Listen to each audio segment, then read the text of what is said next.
Assalamualaikum warahmatullahi wabarakatuh. Gimana kabarnya Pak? Alhamdulillah Pak. Nah, gini Pak, sebelum kita melakukan coaching, sebagai awal saya akan melakukan beberapa pertanyaan dengan Bapak.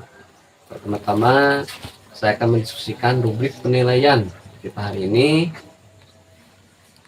Coach dan coachee akan saya amati ya, dan saya akan nilai sesuai dengan rubrik penilaiannya.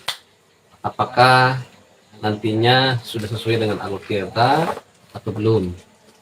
Terus bagaimana Bapak memberikan pertanyaan berbobot kepada coachee dan bagaimana coachee tersebut merespon atau menanggapi pertanyaan dari coachnya.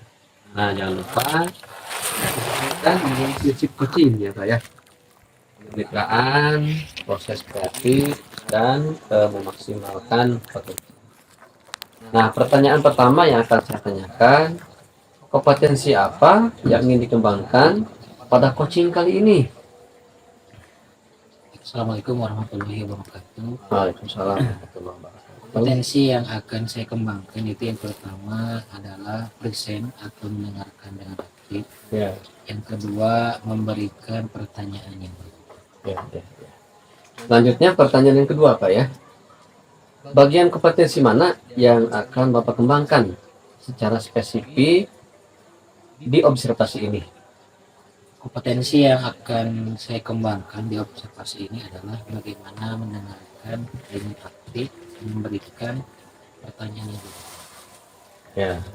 Untuk yang terakhir ya Pak, indikator yang bagaimana yang diinginkan oleh Bapak, ketercapaian dan tujuan pengembangan yang diinginkan dalam proses coaching kali ini. Saya ingin coach ini bisa menemukan solusi atas permasalahannya atau menemukan langkah-langkah dalam mengatasi permasalahan. Ya, demikian dulu ya observasi kali ini. Silahkan Bapak melakukan proses coaching terhadap coach ya. Terima kasih Pak. Assalamualaikum warahmatullahi wabarakatuh. Apa kabarnya Bapak? Alhamdulillah baik Pak. Dengar-dengar Bapak ini katanya mau ada yang disampaikan atau diceritakan, betul nggak Pak? Betul Pak, ada yang mau saya ceritakan. Tapi kita memiliki waktunya paling 15 menit Pak ya. Kita ngobrol-ngobrolnya apa yang akan disampaikan. Begini Pak, jadi yang mau saya sampaikan adalah terkait dengan peserta didik Pak. Jadi sekarang itu kebetulan saya pegang kelas 4, tapi anak ini selalu berangkat ke sekolah itu mau diantar sama orang tua Pak. Nah, diantarnya itu nggak hanya di luar, tapi mengharuskan bahwa ibunya itu ikut ke dalam juga. Nah, ini kan akan agak sedikit mengganggu aktivitas pembelajaran Pak. Itu yang yang jadi pikiran yang mau saya ceritakan sama Bapak saat ini. Anak ini ternyata dari kelas 1 sampai kelas 4 itu tetap tidak berubah Pak. Mengingat usianya yang terus bertambah kan, ini sedikit kasus yang mungkin sedikit unik lah gitu Pak. Nah, itu masalahnya Pak yang mau saya cerita. Oke, baik. Kalau saya garis bawahi berarti permasalahannya ini adalah ibunya anak ini masuk ke kelas berarti ya. Ya gitu. Ikut Jadi belajar ibunya ini ke kelas sama anaknya. Ya. Padahal usianya kelasnya sudah kelas 4 berarti. ya udah kelas atas Pak ini itu. Jadi anaknya ibunya tetap mau anaknya itu mau ibunya tuh masuk ke dalam ketika proses pembelajaran. 1 kali 2 kali mungkin tidak ini Pak ya, tapi ini kan setiap hari harus ikut. Ini kan orang tuanya juga nanti kerepotan Pak kalau terusan seperti ini gitu. Oke, jadi yang diharapkan oleh Bapak ini bagaimana ada perubahan ya. Nah itu. Jadi supaya si anak tersebut biasanya dengan datang dengan ibunya, sekarang datang sendiri. Nah, itu. Jadi sudah mulai ada perubahan. Ya. Jadi memang harapan saya seperti itu Pak. Jadi mau anak ini mandiri, jangan apa jangan selalu mau dengan orang tuanya, mengingat karena memang usianya sudah cukup Pak ya. Nah, itu harapan saya nih. Jadi memang saya perlu solusi nih Pak. Jadi mungkin dalam obrolan ini ada hal yang bisa didapatkan gitu. Kayak dari hal yang tadi disampaikan, perubahan aktif itu bisa kondisi ideal yang berapa? Di kondisi level 10. Kira-kira di sekolah Bapak ini berada di level berapa kira-kira itu? Anak ini kalau sampai 10 berarti di angka 4 Pak ya. Karena memang masih jauh dengan peserta didik yang lain itu Pak. Oke, di level 4 ya. Di kondisi sekarang ini kira-kira di level berapa dia bisa ditingkatkan sampai level perubahan? Kalau melihat dari potensi anak ini sebenarnya dari membaca, dari dia menghitung Pak, literasi dan numerasinya sudah lumayan baik. Cuman itunya aja kepercayaan dirinya. Jadi kalau misalkan itu bisa ditingkatkan, mungkin bisa sampai ke angka 7 Pak anak ini gitu. Oke, berarti dari level 4 ke level 7 ya. Iya. Kira-kira usaha apa yang dilakukan oleh Bapak ini untuk bisa menciptakan adanya perubahan tersebut? Nah, mungkin rencananya saya akan berkomunikasi Pak.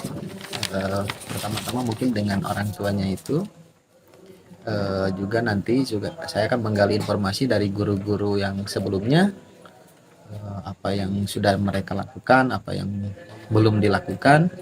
Juga nanti saya berencana akan bertanya kepada peserta didik tersebut, akan ngobrol secara dengan komprehensif dengan anak tersebut agar titik masalahnya ketemu itu Pak, langkah-langkahnya, rencananya itu Pak. Oke, kalau untuk pendampingan atau mentoring ini kira-kira selain itu ada tidak strategi yang telah dilakukan sehingga anak tersebut ini bisa merasa ada kenyamanan, ada merasa ingin berubah gitu? Kebetulan karena ini masih awal Pak ya, memang belum ada tahap yang dilaksanakan Pak. Tadi baru rencana yang itu aja yang mau dilaksanakan. Nah, jadi itu akan merencanakan metode tersebut ya.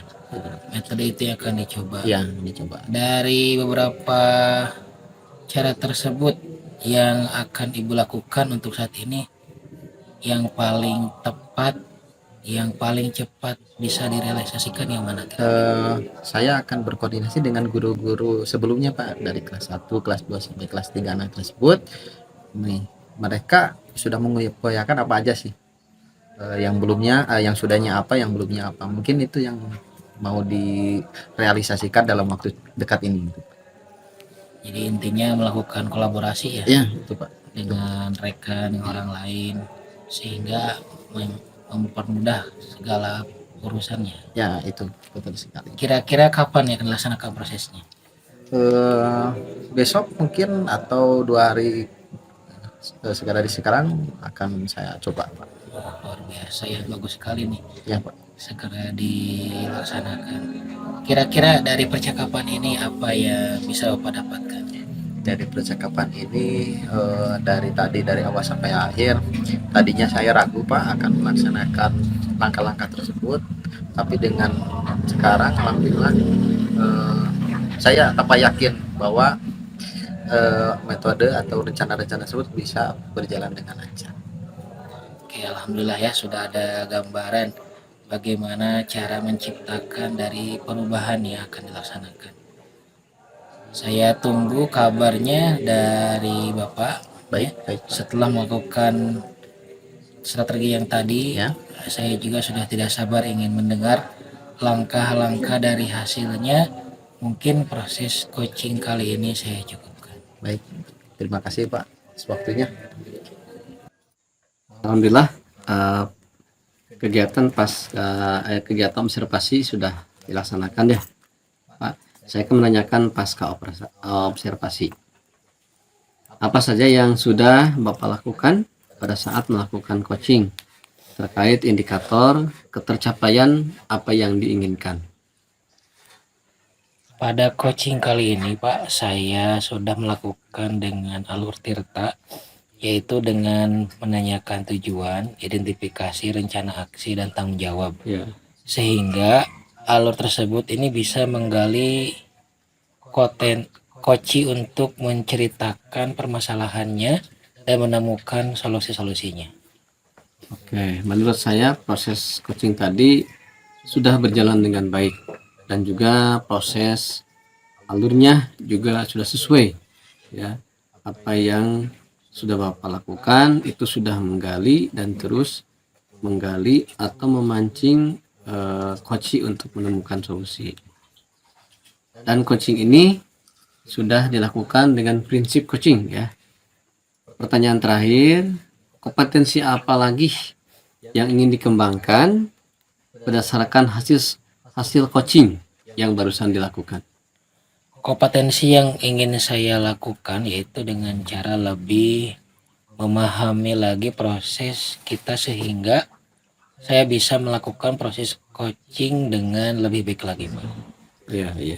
Itu yang akan kedepannya bisa melakukan lebih baik sehingga coaching akan bisa lebih menemukan lagi permasalahannya, solusinya sehingga bisa selesai. Oke, terima kasih. Mudah-mudahan kedepannya Bapak bisa melaksanakan proses coaching dengan baik. Terima kasih Pak. Ya, sama-sama Pak, insya Allah.